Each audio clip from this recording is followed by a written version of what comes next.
All right, Gary, welcome to the show. I'm delighted we're finally here. We got here. Nice to see And we had Alex. a group nice, nice. And we caught up last week and had a great little chat, and I'm very excited to dive right into it. I think what I always like to do is have my guests introduce themselves to me, who they are, what they do, what they're up to, and how they got to where they are today. So if you don't mind, do you mind answering all of those questions? Sure, that was a loaded question. So I guess we'll start way back when I was a wee little one. I went to college at a small, very eclectic college up in the Adirondacks of New York called Paul Smith College. I majored in hospitality management. Um, so then I basically went on and worked in a couple of historic hotels, the Hotel Saranac in Saranac Lake, New York, and worked at the Sagamore Resort in upstate New York. And started off as just like a concierge and front desk agent, and then worked my way up through the ranks basically, and then moved to Florida. It was like enough of the snow, moved off to Florida, and I moved right at the economic downturn in 2008. So I ended up working at a retail store for a little while, and ended up being introduced to a franchise company, Vantage Hospitality. Um, and I worked with them as a member care manager, which was the support person for all of their franchisees. And that was really my start in the franchising side of the business and not working at hotels. And I was with them for 7 years and became a brand manager with them for the Lexington and Jameson brands. And then we got bought out by Red Lion Hotel Corporation, and I moved on to Hospitality International, which is where I'm at now. About 7 years, pardon me, 6 years here, and Nice. I'm the director of operations. So I oversee a lot of stuff. Yeah, I mean, there's so many locations that we were saying the last day, and it's a very interesting sort of business model that you guys have as well. It's certainly unique in terms of the amount of people in hospitality that I've spoken to so far. I haven't necessarily heard of like the type of model that you guys have. So, do you mind like explaining like how the model kind of works and what kind of makes it kind of different? Sure. So, Hospitality International, we have a little over 200 hotels in our portfolio. We do not own any of the assets. It's strictly franchising. So we target our new hotels. We look at a lot of conversions. So anybody that may be in another brand or currently independent, um, we look to brand them with one of our five brands and offer them our services of enhanced distribution, having um, the support system here. um, Totally just lost my train of thought. No, um, that's absolutely fine. Like I'll come to you in a second. I'll come to you in a second. But like in terms of like the operation, it's pretty unique. oh, yeah, absolutely. So most of your traditional brands do require you to use certain products to meet certain requirements. One of the biggest things I do here is I'm tired of being told I have to update this mattress, and 5 years later they're making me replace it with a new one. Or just even signage needs to be replaced frequently, and all of those come at high cost. So with our brand, we really do focus on letting you try to remain independent, take pride in your product, offer a great product to your customer, and we have what I would say sensible standards. We're not going to tell you you have to have a particular bed, you have to have this type of towels in your room.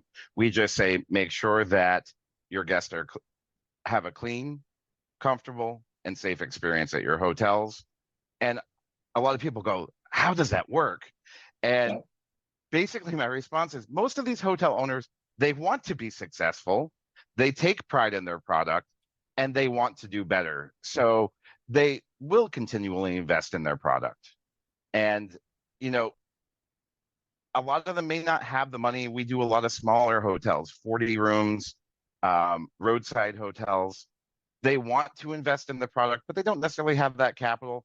So we talk to them about, hey, maybe you can't do your entire property right now with renovations, but what if you take 5 and you work with one of our vendors and you remodel those 5 rooms? Then you can start charging a little bit more for those rooms. They're the upgraded experience. You'll see how great this is and the response from your guest, and then go on and do some more. Do another 5, and eventually you've done your entire property and you're in a much better position. And do you guys provide the capital for them to make those changes as well, or do you source the financing, or how does that work? We don't. So we are primarily economy lodging, and we are probably the economy version of the franchise system. So we have low fees. We offer a lot of support. We do have a vendor program. So in that, we don't necessarily offer the capital, but we do have vendors that we work with that can assist them in getting capital to make these projects happen. There is one vendor in particular that we're working with right now that we had them create a package. It's, redo your rooms at a fairly inexpensive price. So they can redo their hard goods, they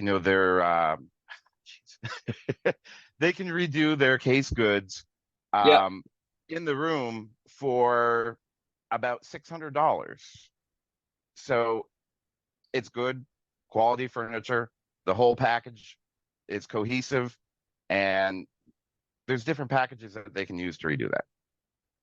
Yeah, that's awesome. And so we've spoken before about like your member portal as well, and you're talking about a vendor program there. When you talk about the vendor program, from my take on the vendor program, or my stab at understanding it, and correct me if I'm wrong, is that you have suppliers for kind of like everything, like preferred partner programs. So like if you need like, checking in software, there's a preferred vendor for that, or if there's like cleaning products, that there's a preferred vendor for that. Is that how it works? And they get like a discounted price for using that, but they don't have to use those if they don't want to. Is that what I'm understanding?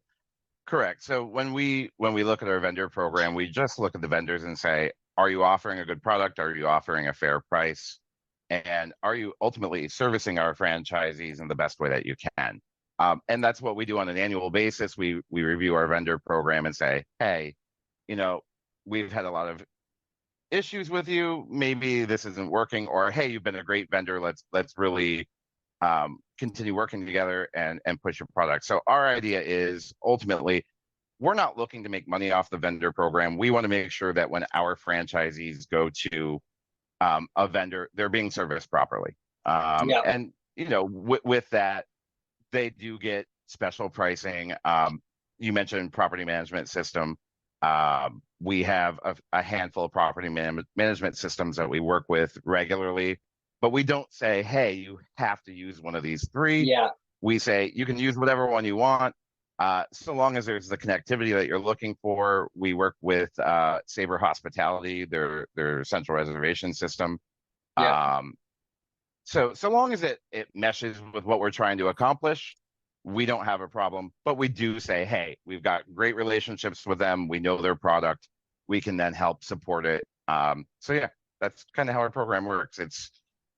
It definitely gives you the option to purchase where you want. If you want to go to Costco, you can go to Costco. But we prefer that they use our vendors, just because you're getting that commercial item, and it tends to last longer. So.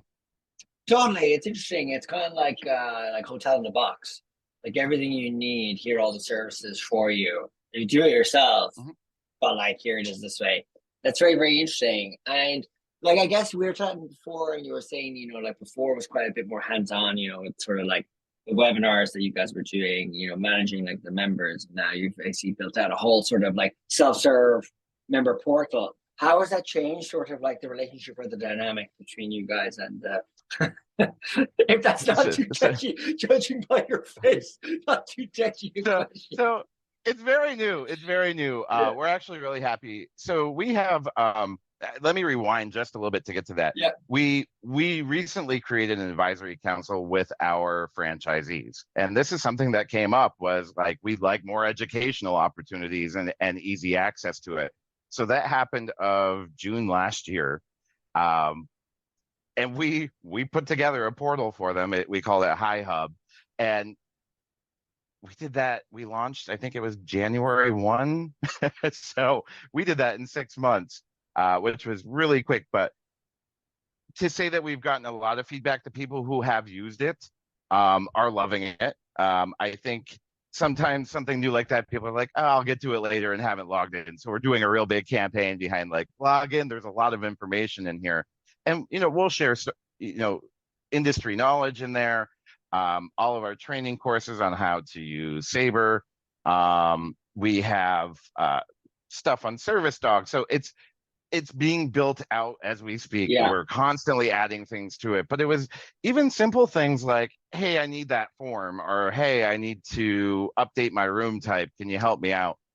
All of those forms and everything are in that portal. So instead of having to call us up and say, hey, I need this, I need that, where do I do this? They can go there first. And generally, most everything that they're going to need is in there. And that's phase one that we've just completed. And we do have hopes to make it a little more all inclusive. So if you want to look at your bill, you'll be able to go in there, but that's in the future. So it's very new. But like I said, the feedback has been tremendous. Like this is what we needed. So Totally. Yeah. And it's been like 8 weeks. So I guess it's like 8 weeks since it's been live. Because we're now recording this on Leap Day, I think is what we're calling this now. Oh, it is. Yes. Yeah, good, big day. Big day. And I think, it's like measuring the success of like those kinds of programs. So you needed to create like an advisory council, and which is like herding cats in the first place. You know what I mean? Like, you need to do it, but it's like, oh, we gotta go do this. We're gonna figure out how to get the right stakeholders, the right ambassadors, evangelists to kind of come in with you on that journey. It takes a lot of prep to kind of get it to like, what is the V1 of it?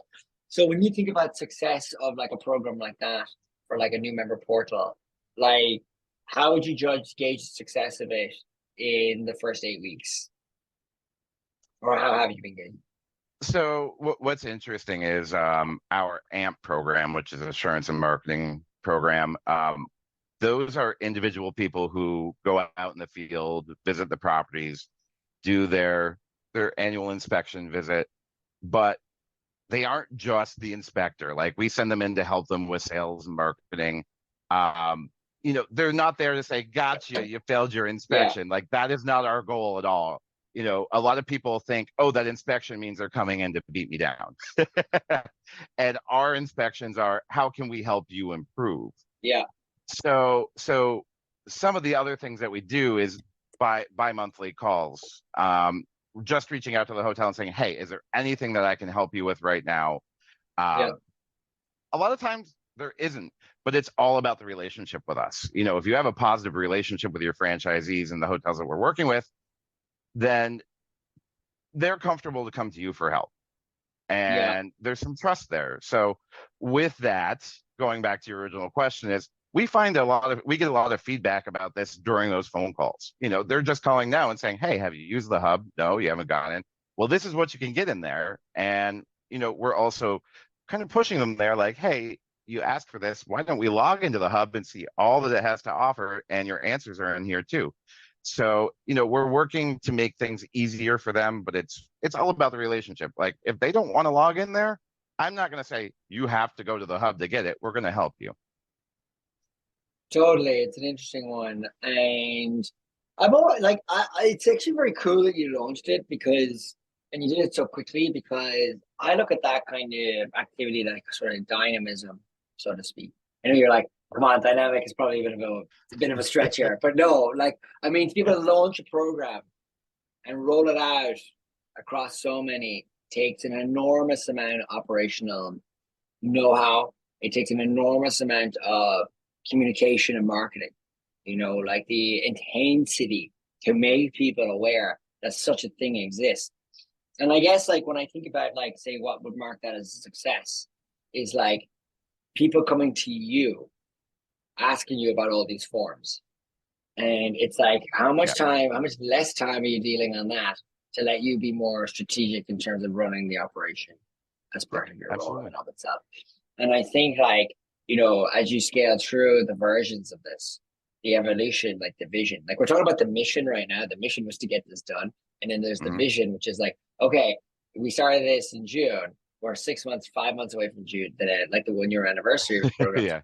Yeah. What, in terms of the evolution, it's actually less evolution and more revolution, because you're looking at it in terms of like, wow, these people are already self-starters. They wanted to leave Marriott, but they wanted to leave whatever like chain hotel that they were with for more control. And now you're giving them more control, like on a kind of self-serve kind of platter, a la carte, so to speak, which is kind of amazing. Yeah.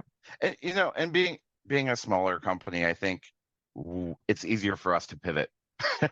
If something comes to us, we can take their feedback and make that happen a little bit quicker than, say, one of the larger companies out there. Um, they're back during COVID. We all get tired of talking about COVID, but back during COVID, um, we realized that we're a family of brands, but we didn't really have a family name. We were Hospitality International, which was a lot to type. It was a mouthful. Everybody called us Hospital International.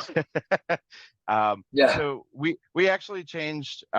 We took that opportunity during COVID to say, hey, maybe we should create another brand like the Marriotts and the Hiltons. They have tons of hotel names underneath those brands. So we created the hiHotels to make that family a little more obvious, have one single website to go to, and make that experience easier for our consumers to even find us. Because before it was, oh, is it Red Carpet Inn? Is it Scottish Inns? Like, where do I go to find this brand? So it was actually the perfect time to make that pivot. We weren't getting a lot of website reservations. Yeah. Our hotels actually did very well during that time. We generally do exterior corridor. A lot of our hotels are exterior. Um, and during COVID, that's what people wanted. They didn't want to go to the front desk. They didn't want to walk through the hotel. They had that immediate access to the room. So the whole point of that was, let's take that step now and position ourselves for when this COVID thing ends to Yeah. be stronger as a brand. And we just started doing some Facebook marketing and stuff once we launched a new brand, and it really has helped people identify us. We Yeah. still, it's only been a couple years, but we're getting some recognition by the new brand, and it's just so much easier. So it was a great move for us, and has definitely made us stronger. So Yeah, and it's like, it's important to remember as well that like ultimately like, brands are not made overnight. yes, Like advertising happens overnight. But marketing is like the sum of your PR and your publicity and your advertising and your everything that kind of goes under that. You know what I mean? And it takes time for people to like recognize and understand what that is. You're getting consistency across all of the portfolio of the hotels, that people know what that is, that there's a singular place to like engage with all the hotels. It takes a lot of time. And so it's amazing to hear that like that is now working for you and there's like payoff now. I think, there is an enormous urgency within hospitality, because I feel like every day that's not an up day is very much a down day. You know what I mean? yeah, The emotional oscillation, so to speak, between like what is a good day and bad is like so visceral. It feels real, like, you know what I mean, in a way that like say in other jobs and opportunities is not necessarily the case. You yes. know, you spoke a lot like when we were chatting before about your AMP program, the insurance and the marketing program as well. And I'm curious, like how you would explain what that is, here, given that like it feels like a kind of large kind of program of importance for you guys. It really. So I talked about the relationships earlier. This program, I really think is successful because they go out as visit the properties. They have that one-on-one experience. They are the primary contact for the whole time that they're a franchisee with us. So, I have one AMP director who I would say she's kind of like mom. She goes around, they're like, Penny, you're here. Um, and she's worked with them for 6 years in this brand also. And, it becomes a friendship, and that friendship inspires trust. And they really do sit there and listen to her about, hey, this improvement will at your property will make you more money. So the program is, I'd like to say it's this earth-shattering program, but it's really just basic customer service, being there to Yeah. help your property, offer them education, and be there when they need you. So it does sound like a huge program. And I mean, there are aspects of, we have to launch new programs. There's new distribution. There's education. There's a lot of work behind it, but it really just boils down to, we take care of our properties. They have that specific person that they can reach out to, and it's worked really well. Can't Has it say been any more a than that. Has there been a relatively new, like, sort of innovation in the company itself, like since you did the advisory council as well, or has the AMP program been there a long time? So the advisory council is also very new. So AMP started when I came to hiHotels back in 2018.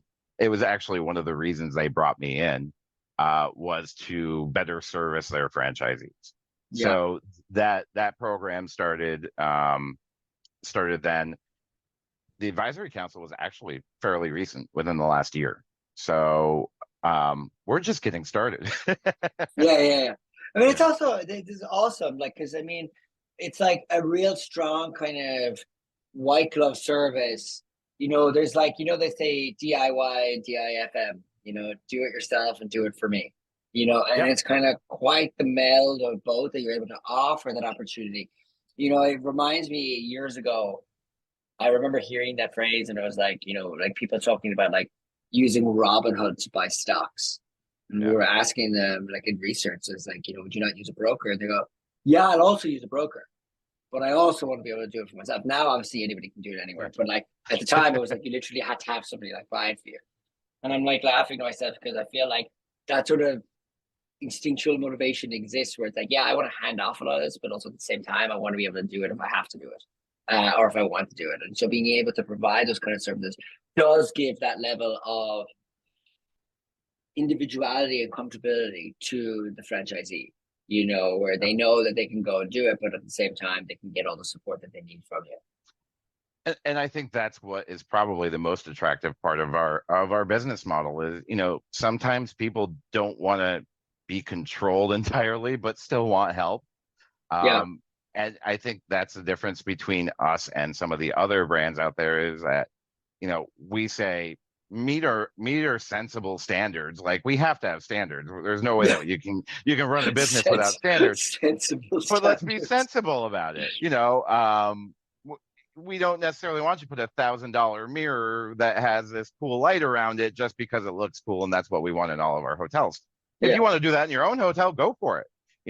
It's about being an individual in your market. The big box brands, most likely you're going to go in there and all the hotels are going to look the same. But if you're if you're close to Dollywood, maybe you want to do a Dolly hotel. Go for it. We don't care, so long as it's clean, comfortable, safe, and it's done well. We want you to be an individual. We want you to be successful. So do what it takes to make your hotel successful. We're here to support you and help bring business to you. Yeah. No, that's awesome. That's awesome. And I mean, like, you know, it's interesting in the sense that like you've really got it down.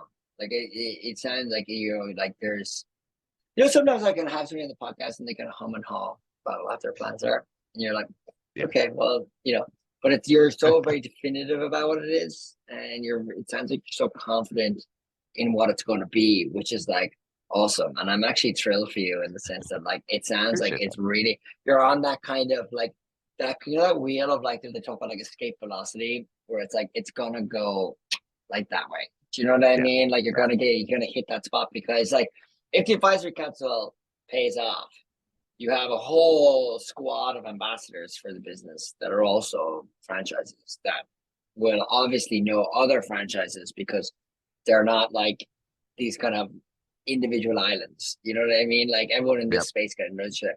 So the growth opportunity is very key. It's like just the payoff is a longer time to make it happen. But that's like the true nature of like great marketing, you know? Referral is the biggest compliment, and Uh, like that's what a lot of our business is. Just a side thought is, in this industry, I feel like the OTAs, the online travel agents, are one of our biggest challenges, because smaller independent hotels sometimes go, what do I need a brand for? I've got booking.com, I've got Expedia, yeah, and that's great. Yeah, they can provide you reservations, but are they helping you run your business? yeah, And I think that's where we come in. We're an affordable option for franchising, but we are really here to help you run your business and make it more successful. And I think that is one of the things that is it's missed by a lot of people. Like the OTAs, yeah, that they're helping you sell, but are they helping you run? Well, it's the same with like Uber Eats for food companies. I had somebody on recently and they were saying that they're adamantly not third party, that they don't do Uber Eats or DoorDash. And they Yeah, were like, look, somebody can order a hot dog from us, but like, do you know who you're getting the hot dog from when you order an Uber Eats?